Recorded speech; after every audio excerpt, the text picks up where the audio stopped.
Hi, I'm Tejasvi from Social Beat and you're watching Digital Bytes. Today, in this video, we will be showing you foolproof tips on how a brand can capitalize on influencer marketing. But before that, do subscribe to our channel and hit the bell notification button to stay updated with all our latest videos. In recent years, there has been a shift towards digital marketing. Advertisers are spending most of their money on social media platforms such as YouTube and Instagram. And on top of these platforms, we have influencers. You might be wondering who is an influencer. And influencers are those who possess social clout and credibility and have an extraordinary ability to sway opinions in their favor. But how can brands capitalize on influencer marketing? Here are 5 tips to go viral on the social media platforms using influencer marketing. Tip 1. Have a clear objective in mind. While working on the influencer campaign, do know what you are trying to reach out to the audience for. For example, if you are an FMCG brand, your objectives could be either brand awareness or creating awareness about a product launch that is happening in the market. The next step is to understand the target audience.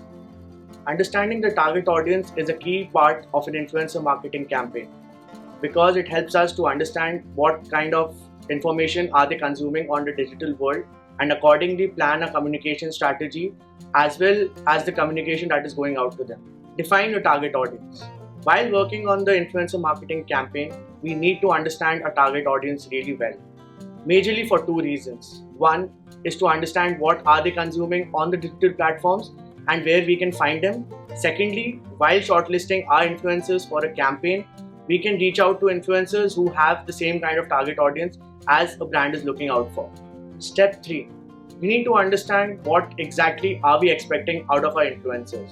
This is a key part of an influencer campaign because this helps us to understand what we are expecting out of an influencer, and it also helps us to correlate and collaborate with an influencer because he himself understands his target audience really well and helps us to create the right kind of content for the right kind of TG we are running behind. Step 4. We have all the first 3 steps in place. Now it's time to just work backwards and have a campaign in sync with all our target audience, objective, and the influencers in place for us. Tip 2. Find the right influencers for your campaign. As discussed earlier, the first steps are to understand the objective and the target audience for the campaign. Now, since we have them in place, it's time to reach out to the right kind of influencers on the right platforms. Before we jump into how do we reach out to them, we need to identify the influencers as per the following that they have on their profiles. We also need to understand the kind of demographics of the people are following them and check if it is in sync with the objectives that we have set for our campaign. Influencers can be classified into 2 categories. One being micro-influencers, the other being macro-influencers. Micro-influencers and macro-influencers are basically distinguished from each other on the type of following and the number of following that they have. Let's talk about micro-influencers. Micro-influencers have a niche audience. Their followers are generally concentrated for one single region and have a single common interest that binds them together. On the other hand, we have macro-influencers. Macro-influencers have a very large audience as compared to a micro-influencer. The best part of having a macro-influencer in for your campaign is because of the kind of following that he has on his profile. He can reach out instantly to a larger audience and they can be used for short-term campaigns as well. Previously, we worked with Karen Dhingra, who has over 1 lakh Instagram followers. We collaborated with him for one of our beer brands, and he helped us to reach out to a larger audience in a very short span of time. The videos that he created for the brand helped us reach out to a larger audience in the regions of Delhi and Bangalore specifically because of the kind of following he has on his profile. Depending on the objectives of your campaign, you can choose a macro influencer or a micro influencer. But just a tip from our end, it is always better to have a mixed bag of a few macro influencers and a micro influencers to create that impact. Understand the value you're providing to the influencer and what you're getting in return. At times, micro influencers might work out on a barter system, but at times, macro influencers generally do not like working on a barter system. At this moment, we need to think of the right incentives that we can give to them for our campaign. Tip 3.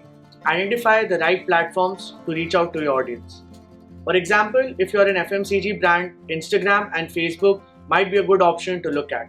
If you are a real estate brand, collaborating with bloggers is the best way to reach out to your target audience. Also, having Instagram as one of the platforms for your campaign will help you to amplify the reach of the blogs as well. For one of our real estate clients who are one of the giants in Bangalore, we used a mixed bag approach.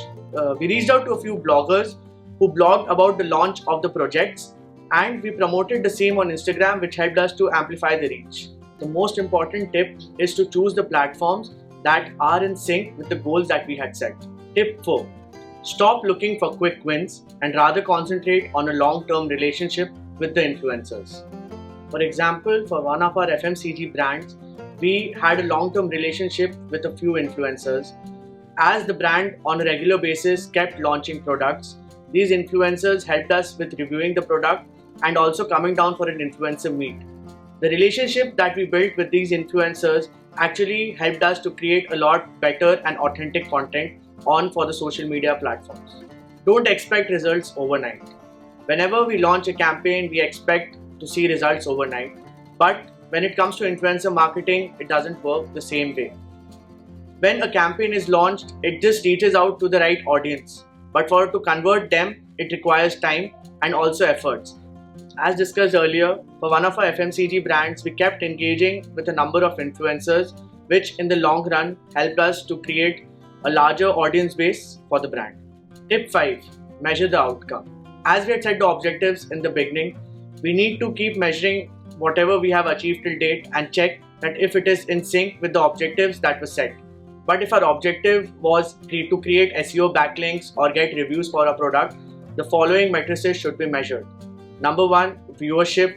Number 2, site traffic. And number 3, subscribers that have increased on our page. These are a few tried and tested methods that have worked for majority of our brands. In the comment section below, do let us know that if you would be opting for influencer marketing for one of your campaigns. To sum it up, influencer marketing is worth the gamble. If you found this video interesting, please like, share and subscribe. See you guys next time. Bye-bye. Hey guys! We're the team behind Digital Bytes. We hope you found these videos informative. If you have any suggestions or topics that you want us to cover, Please comment below. Don't forget to hit subscribe. Thank you.